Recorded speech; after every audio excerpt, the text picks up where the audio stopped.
Hello everyone, welcome to Deccan channel. Today we will discuss about Science 6 TYBSc જેનું physical કેમેસ્ટ્રીનો unit number 2 electromotive force જેને EMF કહેવામાં આવે છે, બરાબર.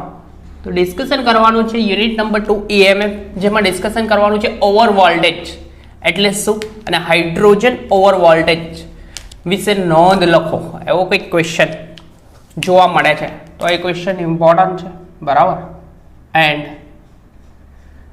પેપરમાં જોવા મળે છે. તો જનરલી વિઘટન વોલ્ટેજ અને પ્રતિવર્તી ગેલ્વેનિક કોષના વોલ્ટેજનો જે તફાવત છે તેને ઓવર વોલ્ટેજ કહેવામાં આવે છે. તો ડેફિનેશન કંઈક છે કે ઓવર વોલ્ટેજની ડેફિનેશનમાં એવું થશે કે વિઘટન વોલ્ટેજ જેને જનરલી ઈડી વડે દર્શાવવામાં આવે છે. વિઘટન વોલ્ટેજ ઈડી અને પ્રતિવર્તી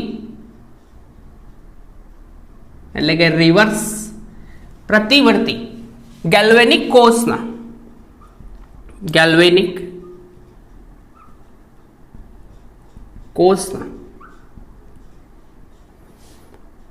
વોલ્ટેજના તફાવતને ઓવર વોલ્ટેજ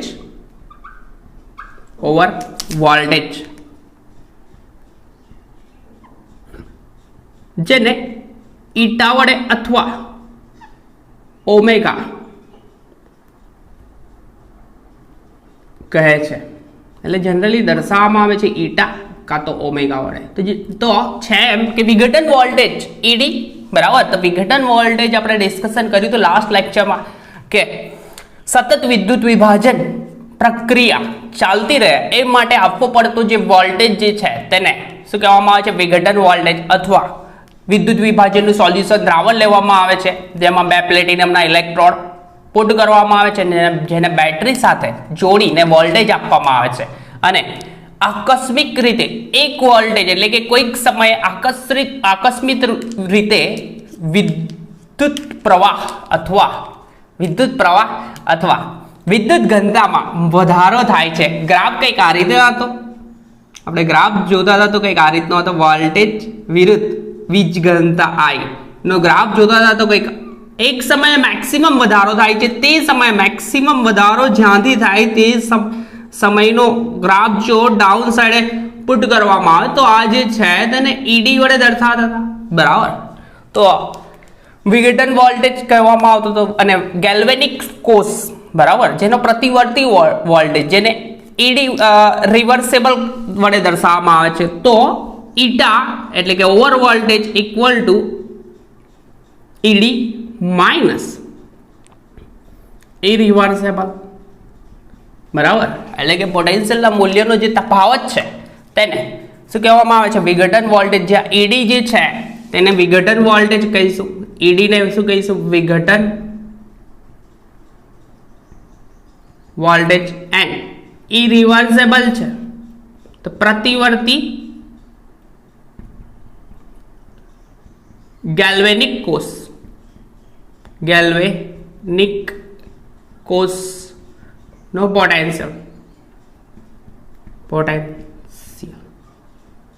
ત્યાર પછી ડિસ્કશન કરવાનું છે હાઇડ્રોજન ઓવર વોલ્ટેજ.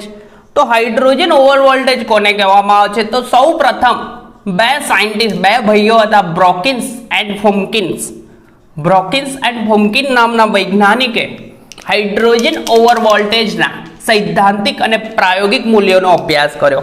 તો ડિસ્કશન કરવાનું છે નેક્સ્ટ આપણે હાઇડ્રોજન ઓવર વોલ્ટેજ, બરાબર. તો સૌ પ્રથમ અભ્યાસ કર્યો બે ભાઈઓએ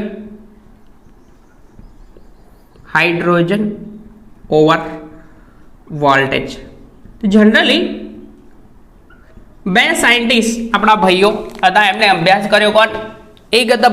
એક હતા ફોમ્કિન અને બીજા ભાઈ હતા જેનું નામ હતું બ્રોકિન્સ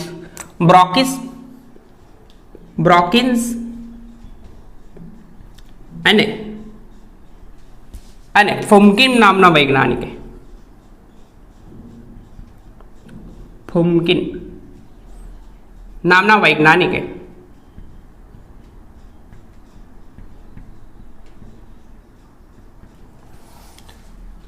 હાઇડ્રોજન ઓવર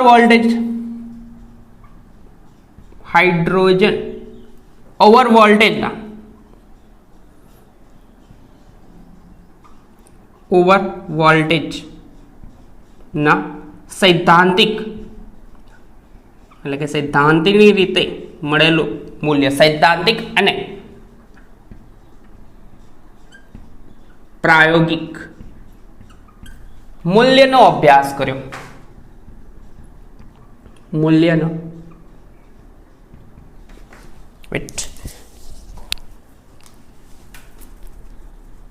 સૈદ્ધાંતિક મૂલ્યો અને પ્રાયોગિક મૂલ્યોનો અભ્યાસ કર્યો. તેમ છતાં આ ભાઈઓને હાઇડ્રોજન ઓવર વોલ્ટેજ વિશે યોગ્ય માહિતી મળી નહીં. મૂલ્યનો અભ્યાસ કર્યો તેમ છતાં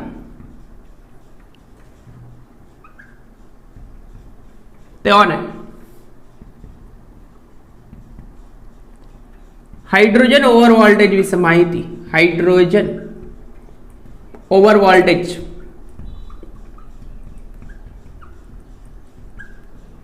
વિશે ચોક્કસ માહિતી મળી નહીં. ચોક્કસ માહિતી મળી નહીં. તો જનરલી કરવામાં આવે છે હાઇડ્રોજન ઓવર વોલ્ટેજ માટે પ્રોસેસ એવી છે કે વિદ્યુત વિભાજ્યના દ્રાવણમાં માટે વિદ્યુત વિભાજ્યનું જે દ્રાવણ છે generally hydrochloric acid, sulphuric acid કે NaOH નું સોલ્યુશન લેવામાં આવે છે. એટલે કે વિદ્યુત વિભાજ્યના દ્રાવણ તરીકે જનરલી લેવામાં આવે છે. એક પાત્ર લેવામાં આવે છે, બરાબર, એમાં વિદ્યુત વિભાજ્યનું દ્રાવણ લેવામાં આવે છે, બરાબર. તો પાત્ર લઈશ, એમાં વિદ્યુત વિભાજનનું સોલ્યુશન પુટ કરીશું. તો વિદ્યુત વિભાજ્યનું જે દ્રાવણ છે એ લેવામાં આવે છે. જનરલી આ દ્રાવણ હોય છે હાઇડ્રોક્લોરિક એસિડ અથવા સલ્ફ્યુરિક એસિડ કાં તો સોડિયમ હાઇડ્રોક્સાઇડ. NaOH નું સોલ્યુશન લેવામાં આવે છે અને એમાં 2 ઇલેક્ટ્રોડ એટલે 2 વીજ ધ્રુવો પુટ કરવામાં આવે છે. 2 વીજ ધ્રુવો પુટ કરવામાં આવે છે અને એના પર વોલ્ટેજ લાગુ પાડવામાં આવે છે, ઊંચો વોલ્ટેજ આપવામાં આવે છે. તો તે દરમિયાન તે વખતે જ્યારે ઇલેક્ટ્રોડ પર ઊંચો વોલ્ટેજ લાગુ પાડવામાં આવે છે તો તે વખતે એક ઇલેક્ટ્રોડ પર એટલે કે ઇલેક્ટ્રોડ પર હાઇડ્રોજન વાયુ ઉત્પન્ન થાય છે. એટલે કે હાઇડ્રોજન ગેસ, કેમ કે સોલ્યુશન વિદ્યુત વિભાજ્યનું પ્રોટોન ફોર્મમાં સોલ્યુશન હશે, H+ આયન ધરાવતું સોલ્યુશન હશે. તો તે વખતે ઇલેક્ટ્રોડ પર હાઇડ્રોજન ગેસ ઉત્પન્ન થાય છે. તો તે વખતે હાઇડ્રોજન ગેસ ઉત્પન્ન થાય, હાઇડ્રોજન વાયુ ઉદ્ભવે છે, તે સમયે ધ્રુવનો પોટેન્શિયલ જે છે એટલે કે ઇલેક્ટ્રોનનો જે પોટેન્શિયલ છે જેને હાઇડ્રોજન ઓવર વોલ્ટેજ કહેવામાં આવે છે. સિમ્પલ વસ્તુ છે કે કરવામાં શું આવે છે, HCl કે વર્ડિંગમાં લખી દો કે HCl સલ્ફ્યુરિક એસિડ કે NaOH ના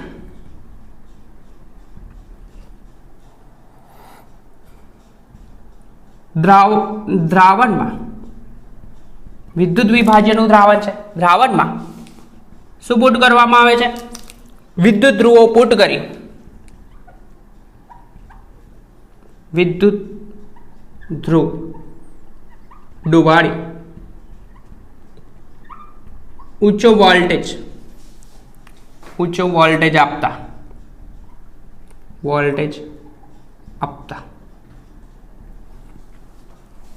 ધ્રુવની સપાટી એટલે કે ઇલેક્ટ્રોડ આગળ હાઇડ્રોજન વાયુ ઉત્પન્ન થાય છે. તે સમયના જે પોટેન્શિયલ છે અથવા વોલ્ટેજ જે છે તેને હાઇડ્રોજન ઓવર વોલ્ટેજ કહેવામાં આવે છે. આ રબ કરું છું. વિઘટન વોલ્ટેજ એકદમ સિમ્પલ વસ્તુ છે. વિઘટન વોલ્ટેજ અને પ્રતિવર્તી ગેલ્વેનિક કોષના વોલ્ટેજના તફાવત જેને ઓવર વોલ્ટેજ કહેવામાં આવે છે. અને હાઇડ્રોજન ઓવર વોલ્ટેજનો સૌપ્રથમ અભ્યાસ આપણા ફુમકિન અને બીજા સાયન્ટિસ્ટ 2 ભાઈઓએ કર્યો, બરાબર, જેને સૈદ્ધાંતિક મૂલ્યો એઝ વેલ એઝ પ્રાયોગિક મૂલ્યોનો અભ્યાસ કરો, પરંતુ એના પરથી કોઈ યોગ્ય માહિતી મળી નહીં, બરાબર. તો ફર્ધર જનરલી થાય છે શું કે હાઇડ્રોજન ઓવર વોલ્ટેજ માટે વિદ્યુત વિભાજ્યનું દ્રાવણ હાઇડ્રોક્લોરિક એસિડ, સલ્ફ્યુરિક એસિડ કાં તો NaOH નું સોલ્યુશન લેવામાં આવે છે, જેમાં વિદ્યુત ધ્રુવો ડુબાડીને વોલ્ટેજ આપતા ઇલેક્ટ્રોન આગળ એટલે કે ધ્રુવ આગળ હાઇડ્રોજન વાયુ ઉત્પન્ન થાય છે. તે વખતે તે સમયે ધ્રુવના પોટેન્શિયલ એટલે કે ઇલેક્ટ્રોનના પોટેન્શિયલને શું કહેવામાં આવે છે? ઇલેક્ટ્રોનના વોલ્ટેજ અથવા પોટેન્શિયલ, બરાબર.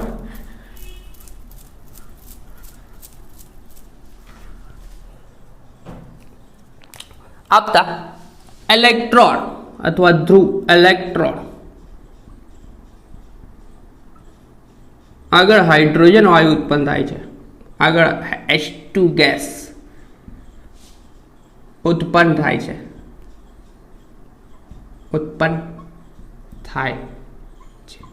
તે સમયે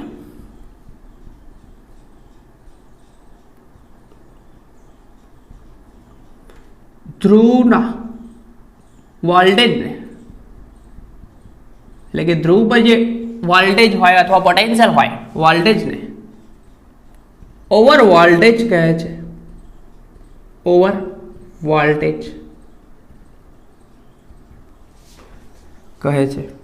એકદમ સિમ્પલ વસ્તુ છે. વિદ્યુત વિભાજનનું solution hydrochloric acid, sulphuric acid કે NaOH નું લેવામાં આવે છે, એમાં ઇલેક્ટ્રોડ પુટ કરવામાં આવે છે અને ઊંચો વોલ્ટેજ લાગુ પાડવામાં આવે છે.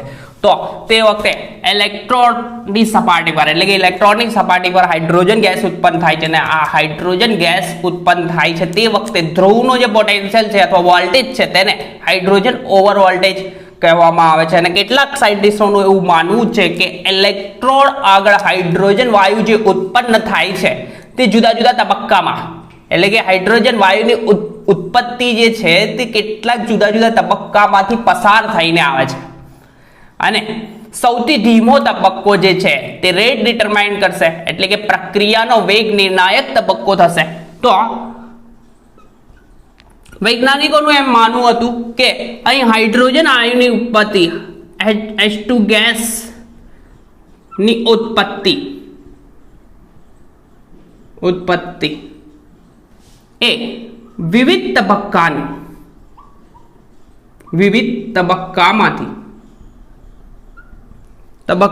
પસાર થઈને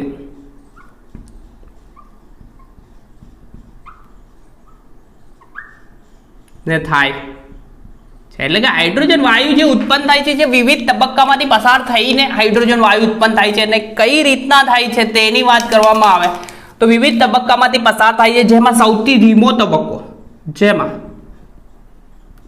તબક્કો વેગ નિર્ણાયક તબક્કો છે. વેગ નિર્ણાયક તબક્કો છે. તો એમાં સૌથી પહેલો તબક્કો જોવામાં આવે તો સૌથી પહેલા તબક્કામાં જે છે તે પ્રોટોનનું સ્થાનાંતર H+ આયનનું સ્થાનાંતર ઇલેક્ટ્રોન આગળ થાય છે તે દર્શાવ્યું. બે ભાઈ હતા આપણા સાયન્ટિસ્ટ ગ્લાન્સ એરિંગ એન્ડ ત્રણ સાયન્ટિસ્ટ એટલે લેન્ડલર એ પ્રોટોનનું સ્થાનાંતર એટલે કે દ્રાવણમાંથી ઇલેક્ટ્રોન આગળ પ્રોટોનનું જે સ્થાનાંતર થાય છે તે સૌથી ધીમો તબક્કો છે. એટલે કે હાઇડ્રોજનનું ઉદ્ભવવાનું કારણ આ મોટું કારણ આ જ છે એવું કીધું આ ત્રણ ભાઈઓએ. જુદા જુદા સાયન્ટિસ્ટો જુદું કથન આપશે, એ ડિસ્કશન કરે છે. ટોટલ 3 તબક્કામાંથી હાઇડ્રોજન ગેસ ઉત્પન્ન થાય છે એવું વાત છે. તો સૌથી પહેલા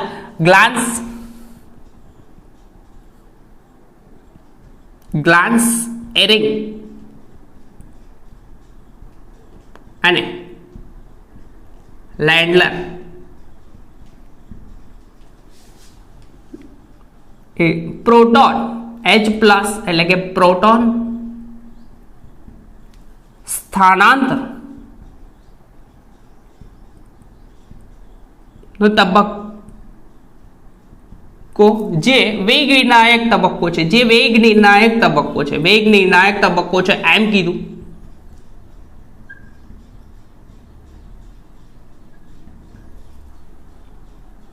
એટલે કે વેગ નિર્ણાયક તબક્કો છે એટલે કે સિમ્પલ છે કે આનો રેટ ઓફ રિએક્શન એટલે કે વેગ નિર્ણાયક તબક્કો છે એનો મતલબ આ પ્રક્રિયા ખૂબ જ સ્લો હશે, બરાબર.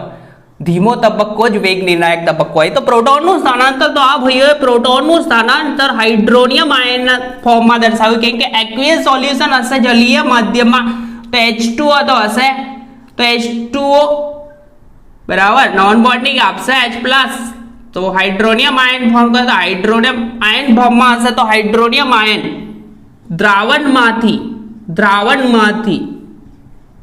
ક્યાં જશે? ઇલેક્ટ્રોન આગળ જશે. શું થશે? આ હાઇડ્રોનિયમ આયન ઇલેક્ટ્રોન આગળ જશે. આ તબક્કો સૌથી ધીમો તબક્કો અને વેગ નિર્ણાયક તબક્કો છે એમ કીધું. એટલે કે દ્રાવણમાં રહેલા, વર્ડિંગ લખું, દ્રાવણમાં રહેલા હાઇડ્રોનિયમ આયન એટલે કે પ્રોટોન નું સ્થાનાંતર ઇલેક્ટ્રોન તરફ થાય છે, અને આ હાઇડ્રોજન ના ઉદ્ભવનું કારણ છે એવું કીધું. કોને? આ ત્રણ વૈજ્ઞાનિકો, ગ્લેન્સ એરિંગ એન્ડ લેન્ડલર નામના વૈજ્ઞાનિકે કીધું, બરાબર. રબ કરું છું આ સાઈડ. તો પ્રથમ તબક્કો આ કીધો, અને જેવું આ રિએક્શન દરમિયાન પ્રોટોન રબ કરી દો, કોઈ પ્રોબ્લેમ નહીં. જેવું પ્રોટોનનું સ્થાનાંતર થાય એટલે કે પ્રોટોન ઇલેક્ટ્રોનની સપાટી આગળ પહોંચે, તે વખતે બીજો તબક્કો થાય છે. પરંતુ મારો પહેલા તબક્કાનું વર્ડિંગ લખવું છે, લખી કાઢું કે દ્રાવણમાં રહેલા પ્રોટોન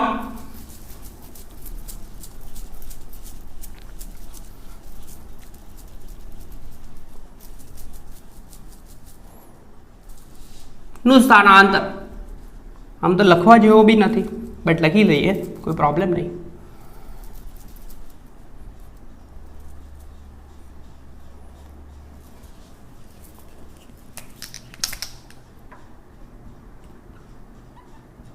દ્રાવણ માં રહેલ H+ પ્રોટોન, બરાબર, પ્રોટોનનું સ્થાનાંતર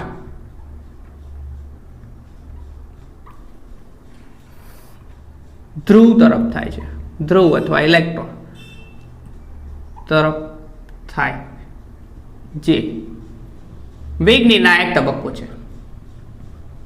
એકની એક જ વસ્તુ છે, નિર્ણાયક તબક્કો છે. સેકન્ડ કે પ્રથમ રિએક્શન દરમિયાન, બરાબર, એટલે કે ઉપરની રિએક્શનમાં ઉત્પન્ન થયેલા જે પ્રોટોન જે ઇલેક્ટ્રોન પાસે હાઇડ્રોનિયમ આયન ફોર્મમાં જાય છે, તે ધાતુની સપાટી પર અધિશોષણ પામે છે અને ફોર્મેશન કરે છે મેટલ હાઇડ્રાઇડનું, બરાબર. સિમ્પલ વસ્તુ છે કે મેટલ સાથે સંયોજન મેટલ હાઇડ્રાઇડ જ ફોર્મ કરવાના છે. તો બીજો તબક્કો કે ઉપરની રિએક્શનમાં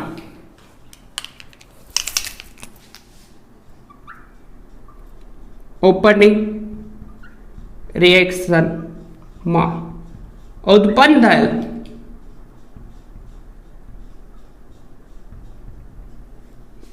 પ્રોટોન લખીએ તો બી ચાલે, કાં તો હાઇડ્રોનિયમ આયન જે ધાતુ ઇલેક્ટ્રોનિક ધાતુ સાથે જે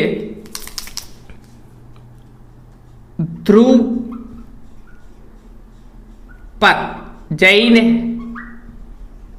અધિશોષણ પામે છે, અધિશોષણ પામે છે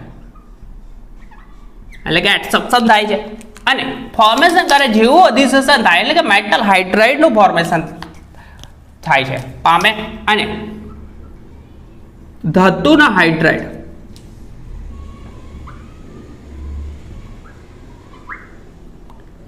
ના હાઇડ્રાઇડ, જેને ધાત્વીય હાઇડ્રાઇડ પણ કહેવામાં આવે છે, ધાત્વીય હાઇડ્રાઇડ બનાવે છે. એટલે થશે શું કે મેટલ જે છે હાઇડ્રોનિયમ, એટલે કે અહીંયા પ્રોટોનનું સ્થાનાંતર હાઇડ્રોનિયમ આયન ફોર્મમાં છે, બરાબર, જેનું સ્થાનાંતર ઇલેક્ટ્રોન પર થાય એટલે કે ઇલેક્ટ્રોનની સપાટી, બરાબર, ઇલેક્ટ્રોનની સપાટી એટલે કે ઇલેક્ટ્રોન શેનો બનેલો હોય? મેટલનો. તો મેટલ સાથે સંયોજાય, બરાબર, ધાતુ સાથે સંયોજાઈને મેટલ હાઇડ્રાઇડ, જેને ધાત્વીય હાઇડ્રાઇડ ફોર્મેશન કરે અને પાણીનું અણુ દૂર કરે છે, બરાબર. તો આ બીજો તબક્કો થયો અને લાસ્ટ ત્રીજો તબક્કો આપણા ભાઈ ટફેલ નામના વૈજ્ઞાનિકે કથન આપ્યું કે એટલે કે ટફેલના મત અનુસાર પરમાણુના સંયોગીકરણનો તબક્કો જે વેગ નિર્ણાયક તબક્કો છે, એટલે કે ટફેલભાઈએ એવું કીધું કે પરમાણુ એટલે કે મેટલના જે હાઇડ્રાઇડ છે તેનું સંયોગીકરણ થાય છે અને હાઇડ્રોજન વાયુ બનાવે છે. તો ત્રીજો તબક્કો કે ટફેલના મત અનુસાર પરમાણુ ના સંયોગીકરણ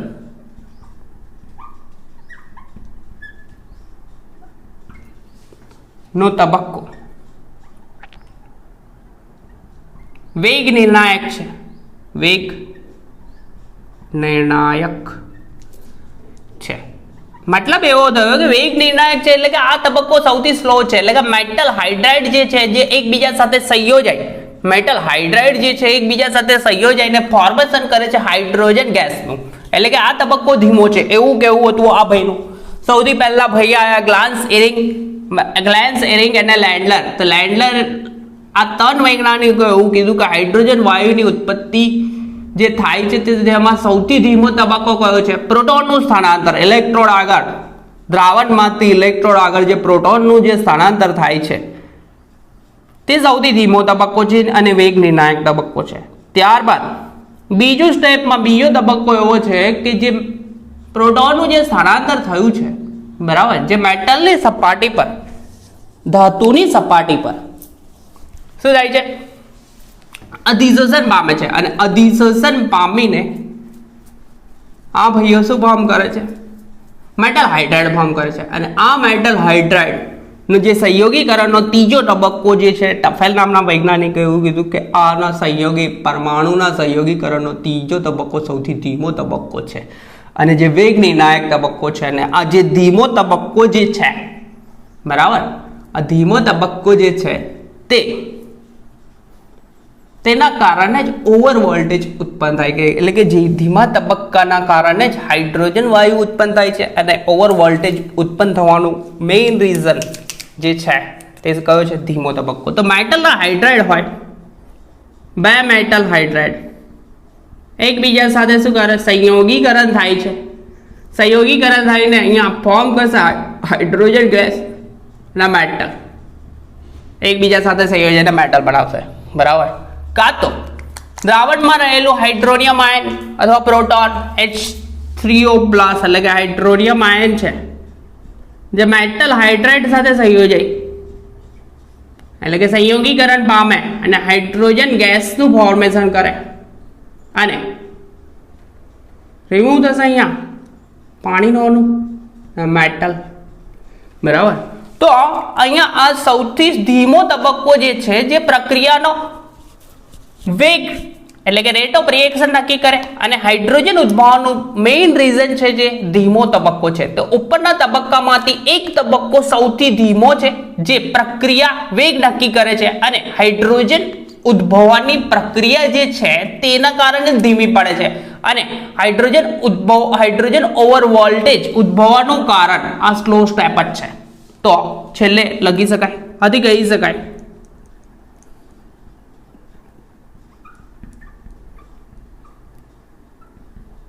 કે આ ત્રણ તબક્કા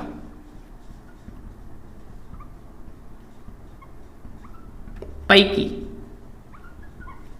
એક ધીમો તબક્કો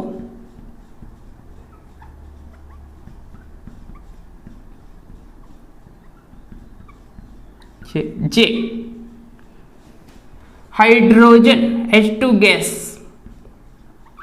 ઉદ્ભવન ધીમું કરે છે અને આ ધીમા તબક્કાના કારણે હાઇડ્રોજન ઓવર વોલ્ટેજ ઉદ્ભવે છે. હાઇડ્રોજન ઓવર વોલ્ટેજ ઉદ્ભવે છે, બરાબર. તો સિમ્પલ વસ્તુ છે કે હાઇડ્રોજન ઓવર વોલ્ટેજ એટલે શું? તો હાઇડ્રોજન ઓવર વોલ્ટેજ વિઘટન